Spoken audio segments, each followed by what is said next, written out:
it's Destiny, and today we're going to be going over Cyrene's kit, teams, builds, and my initial thoughts on her value so far. Before we get into today's video, I'd love to know what is currently your favorite team in Honkai Star Rail. Lastly, if you enjoy videos like these, consider subscribing to see more content from me, leave a like to support the video, and now let's get straight into it. Let's begin with Cyrene's kit. Cyrene is an Ice Remembrance character who provides unique buffs to each of the Chrysos Heirs. She also has a unique ultimate, which instead of using energy, she has an ultimate similar to Acheron and Phainon, featuring a point mechanic. And she will also have some team-wide buffs as well. Cyrene's point mechanic is referred to as Recollection, which she will be able to get points of recollection through her own abilities as well as ally and ally memo spray actions. Starting off with Cyrene's basic attack, she'll gain 1 point of recollection and deal damage onto a single enemy.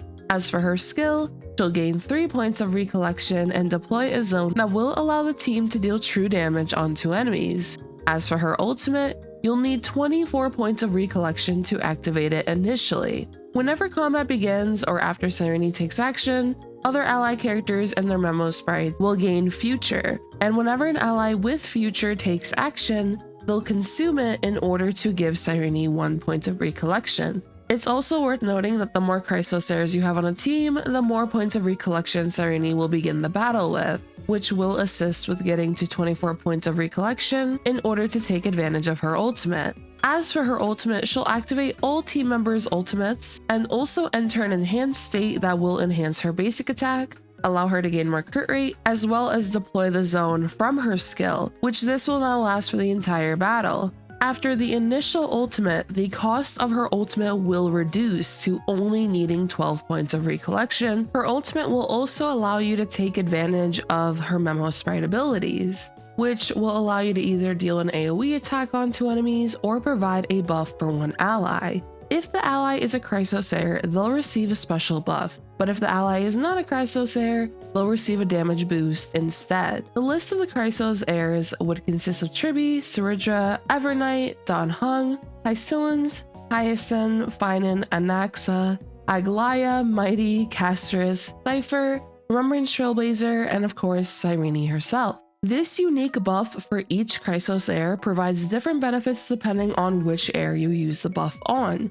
and some of the buffs will last for the entire battle, while others will have a one-time effect that would have to be reapplied to be used again, which you can reapply buffs or even apply the special effect to other heirs as well when you use Cyrene's ultimate again, which will now only require 12 points of recollection instead of the initial 24, and this will make it easier to use her ultimate after the first time. As for the buffs, we'll go over some of them in a moment when we go over Cyrene teams. Another perk worth noting is that she is able to increase the damage dealt by all allies by being on the field, and lastly, her technique will create a special dimension that lasts around her. This will result in movement speed being increased, and after entering combat, she'll deploy the zone from her skill. Now that we've gone over her kit, let's go over teams. As mentioned earlier, she is going to be able to provide a unique buff to each of the Chrysos Heirs, and she also benefits from being alongside the Chrysos Heirs, as this will allow her to start with more points of recollection,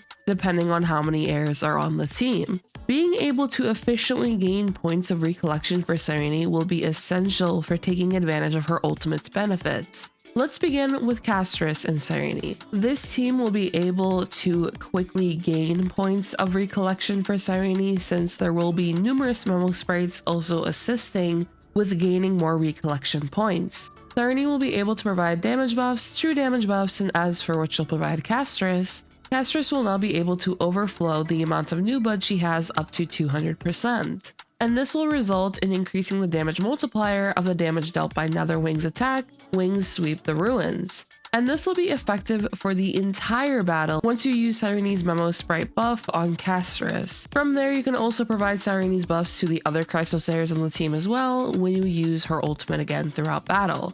Overall, she'll be able to provide nice buffs for the Castorice team, and for those who wish to use Tribi on another team, Cyrene can assist with freeing up this slot for you so that you can have Cyrene alongside Castorice, and then having Triby on your other team now as an option. Now we have Evernight without Castorice, which you can use Hypercarry Evernight with Cyrene as well. Cyrene will be able to provide Evernight with a buff that'll last for the entire battle, and will increase the damage dealt when Eevee uses the Memo Sprite skill, Dream Dissolving is due. Additionally, when Evernight uses her skill or ultimate, you'll also gain additional Memoria, and the crit damage boost provided by Evernight's skill will be further increased by a percentage of Evernight's crit damage. Similar to Castorice, as mentioned, this buff will last for the entire battle, and this will result in you also being able to nicely take advantage of the other unique buffs that Cyrene provides for the other Chrysos Heirs on the team as well. Next up, we have Mighty. Mighty will be able to benefit from Cyrene, as Mighty can benefit from the unique buff that Cyrene will provide, which will allow him to unleash one instance of Godslayer Be God without consuming charge, and his crit damage will also heavily increase during this attack. This will allow Mighty to unleash more frequent Godslayer Be God instances throughout a battle with the assistance of Cyrene, providing him with the unique buff she has for him throughout the battle. And of course, Mighty can benefit from other buffs that Cyrene provides as well, such as the damage boost and the true damage buff as well. As for Cyrene and Aglaea, Cyrene's unique buff will be a one-time effect until you can use Cyrene's Memo Sprite skill on Aglaea again, similar to Mighty's effect from Cyrene. This unique buff for Aglaea will allow you to immediately stack Garment Maker's speed boost effect to the maximum, so you'll have 6 out of 6 stacks for the speed boost. And after Aglaea or the Garment Maker uses an attack, you'll also regenerate energy. Additionally, Aglaea and the Garment Maker's damage dealt will increase as well as ignore the target's defense. For an Aglaea team, a fun team can actually be Aglaea, Remembrance Trailblazer, Cyrene, and Hyacine, which will allow you to nicely accumulate points of recollection to get Cyrene's ultimate. You can consider other options though as well. As for Cyrene and Anaxa, Cyrene's unique buff will recover 1 skill point for all allies when used on Anaxa and allows Anaxa to immediately take action. The number of skill damage instances will also be able to increase for a turn. Axa uses an ability, and it'll increase the attack of all Erudition Path characters and skill damage dealt until the start of Anaxa's next turn. You can use Anaxa alongside Syringa and Cyrene in order to skill very frequently onto enemies. The action advance is also very useful in the case of not having an action advancer like Sunday on this team and attempting to have a full team of Chrysos Heirs to get more points of recollection at the beginning of battle for Cyrene. Now we have Phainon, which her unique buff will allow Phainon to gain Core Flame, and you'll gain Internal Ignition when transforming. Internal Ignition will increase Phainon's crit rate, and when Phainon transforms, you'll be able to increase his crit damage as well depending on how many Core Flame you have. As for one of the major aspects of this unique buff, Phainon's transformation will not end after his extra turns are depleted. Rather, his extra turns will be refreshed, and he'll also gain points of Scourge. At the start of his extra turns, he will consume a percentage of his current HP, and lastly, after attacking enemies, he'll deal additional damage onto a random enemy as well. For this team, you can consider going with Sustainless or using Dan Heng as your sustain option, especially since Dan Heng is also a Chrysos Heir. As for Hyacine, Cyrene's unique buff will be a one-time effect until reapplied again, and this will allow Hyacine, when she does use an attack, she'll be able to regenerate energy,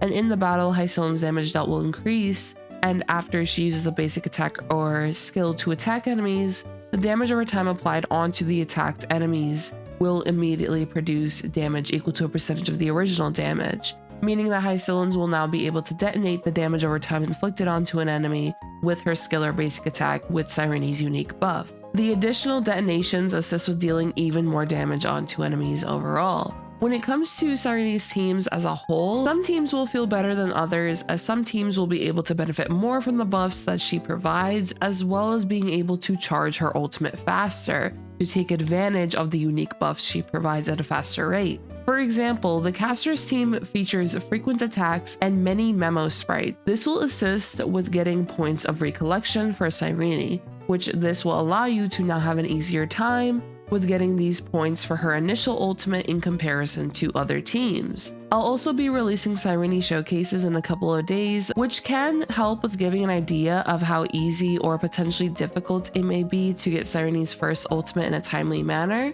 as this does require more points of recollection in comparison to her ultimates afterwards, as the first ultimate will require 24 points, and the ultimates afterward will only require 12 points, which is much easier to get. Now that we've gone over some teams, let's go over how to build Cyrene. For her relics, you'll want to go for 4-piece World of Deliverer or 2-piece 2-piece speed sets. She heavily values speed. As for your planars, you can go with the new upcoming planar set releasing in version 3.7, or you can go with Lushaka, Bone Collection, and so on. As for her main stats, you'll want to go with a crit body piece, speed boots, ice or HP orb, and lastly HP rope. As for substats, you'll focus on HP, crit, and speed. I would recommend aiming for 180 speed or higher. For her light cone options, you can use her signature, Memory Curtain Never Falls, or Victory in a Blink. When it comes to her value, now, in all honesty, I do feel a bit conflicted about how I feel about her right now.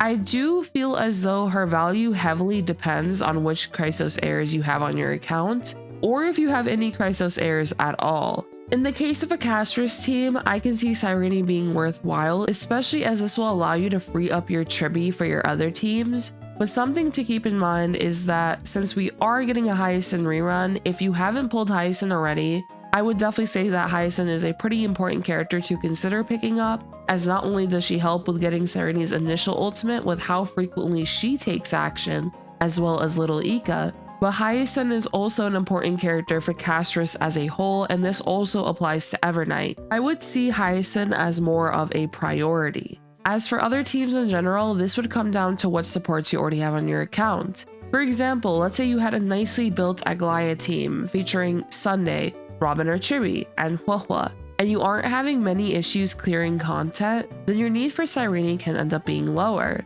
And this can also apply to other teams featuring the Chrysos Heirs as well. Another thing to keep in mind of is that we are also approaching a new version soon, version 4, which can end up resulting in a new path coming out, new playstyles, characters, and so on. And overall, if you are on the fence for whether to pull Cyrene or not, I will be releasing numerous showcases and just giving my thoughts on her performance more in depth in those showcases featuring her. And I'll try to release a video soon regarding things to keep in mind with Cyrene in particular, and how I feel about her once I test her some more. Overall though, I'd love to know your current thoughts on Cyrene and whether or not you may be pulling her or skipping her.